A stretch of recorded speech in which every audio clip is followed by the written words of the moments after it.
It's the greatest two words in all of sports. Game 7. There are no higher stakes in the NBA.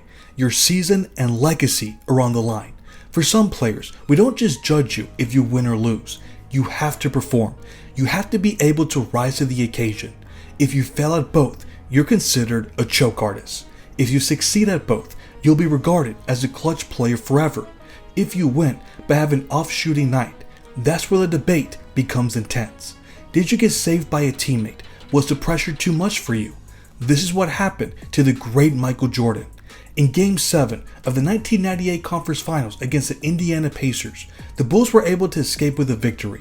But Michael did not have an efficient shooting performance. He had 28 points on 36% shooting.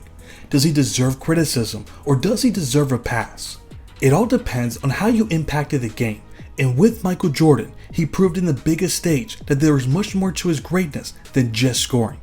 What if I told you that this should actually be regarded as his most underrated game? The first thing that we have to get out the way is if this performance follows a trend. Did Jordan have a reputation of coming up short in big moments? I mean, do we really have to waste time on this question? If you truly don't believe that Michael isn't one of, and if not, the greatest playoff performer and clutch players in history, then you should truly take to heart this important PSA by the GOAT himself. Stop it. Get some help. This, of course, is not a pattern of behavior. He was rarely this inefficient in a high-stakes game. If the pressure didn't bother him, then what was it? Was it bad shot selection or something else? It's important that we review the game in order to answer this question. Let's take a look at most of his field goal attempts. The first thing that we want to give credit to is the Pacers defense.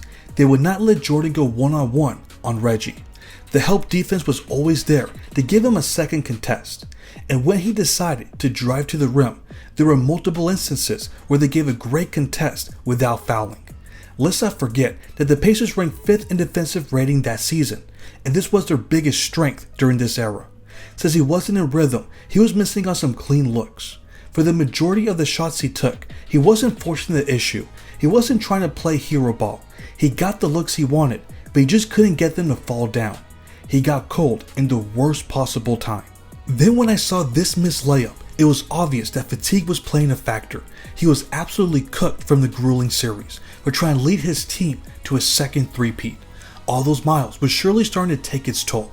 This was a very tough series. This is probably the toughest series throughout my whole career in all the playoff games. Really having the pressure and being in a situation of Game 7 and expected to win. This was a very tough series. They gave us everything that we could ask for. Well, if that's the case, then why keep shooting? He took 25 shots, more than anybody else. A big reason why he had to keep shooting was because Scottie Pippen was also struggling. He went 6 of 18 from the field, which is 33%. He was even more inefficient. But we should cut him some slack. He was playing through some injuries that caused him to be limited. Thankfully, Tony Kukoc was an unsung hero, and he played exceptionally well. He had 21 points on 7 of 11 shooting. That includes going 3 of 4 from the 3. Bulls fans certainly remember how big he was in this game. But for the most part, it was up to Jordan to provide the offense, and for spurts, he was able to come through. For example, in the second quarter, he made 5 straight baskets. He had 13 points in the period that allowed the Bulls to have the lead going into halftime. There were certainly moments where he looked like his old self.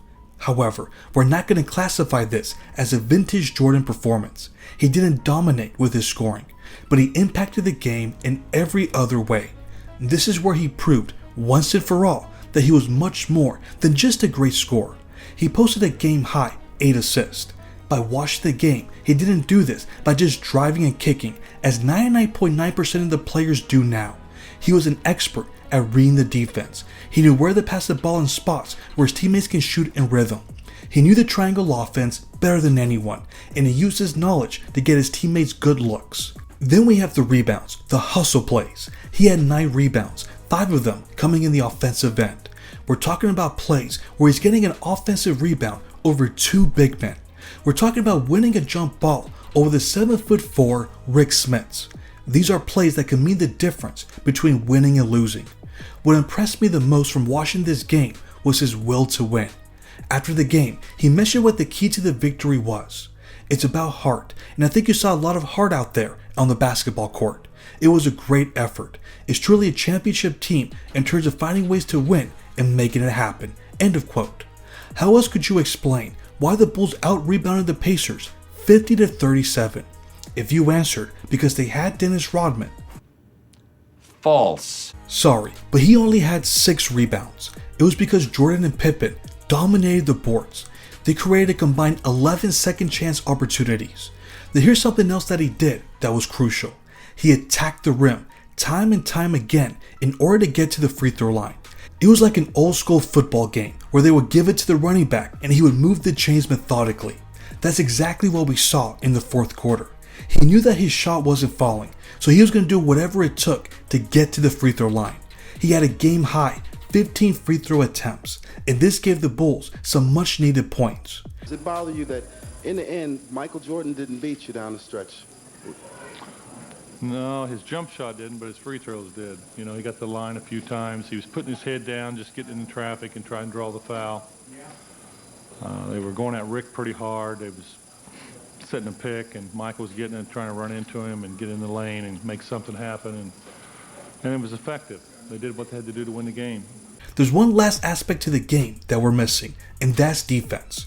For the first 3 quarters, Reggie Miller was cooking Chicago. He had 22 points on 7 of 12 shooting. That includes going 4 of 7 from the 3. Now for the entire series, Jordan defended small forwards Jalen Rose and Chris Mullin. Phil Jackson made this move to free him from spending a lot of energy chasing down Reggie on defense. But in the fourth quarter of that game, he wanted the assignment of guarding him, and he did an incredible job of denying him the ball. He was fighting through screens, chasing him around the court. He did not let their closer do anything.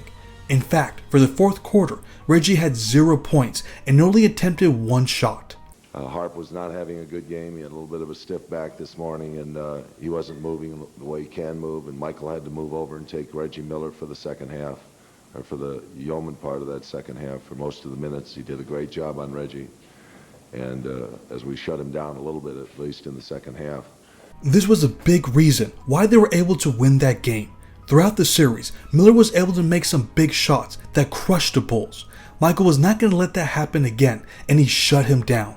When they were finally able to secure the victory, he looked exhausted. You couldn't blame him. He literally impacted every single facet of the game. Was it efficient? No. But we could absolutely say without a doubt that the Bulls don't win that game without his efforts. In the press conference, he gave some great insight about how they were able to pull this out. You remember the couple plays beforehand, I was fighting for rebounds and just trying to get, get the ball and control the tempo of the game, and I was tired, and that's what it was. I mean, today was just lay everything on the basketball court. Tomorrow we can rest. Today we have to win, and whatever it takes to win. If that means shooting 38% and 59% and out rebounding this team, on the boards and controlling, the defense, that's what it took. That's all that matters. I'm pretty sure people are going to say, well, I heard a question just a few minutes ago, is some of the swagger about the championship team gone, lost in this series? Probably. No one's taken anything away from us thus far, so we still have what we have and still have an opportunity to maintain. That is a true mark of a championship winning team, is their ability to win ugly. Pat Riley said it best when he gave this great comment to Sports Illustrated about the Bulls. Dynasties get better as they get older. After a while, they begin to win games, not so much on talent as on the confidence that comes with experience. They succeed because they know they have succeeded in the past, and if you don't develop that ability, you cannot be a team that becomes a repeat champion. End of quote. That's the key right there. Confidence that you'll win no matter what. Ironically, the next question that was asked was if the thought of this being his last time playing for the Bulls ever crossed his mind during the game. Might be the last time you play in front of this crowd, the last time that you're a Chicago Bull. No, did it ever? at no point in time in the course of the 48 minutes did I ever think negative. Sure, okay, maybe we got off to a slow start, we were a little nervous, but no point did I think negative about what we can accomplish at this team at the end of the game, and how we could win. I always kept positive thoughts in my mind. We had to work extra hard to get it, but I never doubted what we could accomplish, and that's always been my attitude, day one. This explains perfectly when teams get into a shooting slump in big moments, they don't know how to handle it. They don't know what to do to pull out a victory. For other players, they let the moment get to them and their play suffers. But you can never say the same for Michael Jordan and the Chicago Bulls. They were never, ever gonna beat themselves. Even when their shot wasn't falling, they were gonna find other ways to beat you. That includes playing suffocating defense and crashing the boards. You were never gonna out-hustle or outwork him. He was gonna do whatever it took to win that game. That's what drove the Bulls to extend their playoff run and eventually win their 6th title. This game is absolutely not a black mark in his career. On the contrary, it highlights everything that makes him the greatest of all time. But what about you all? Do you think he deserves criticism for his performance? What was the biggest reason why they were able to win that game? Let me know in the comments. Thanks for watching.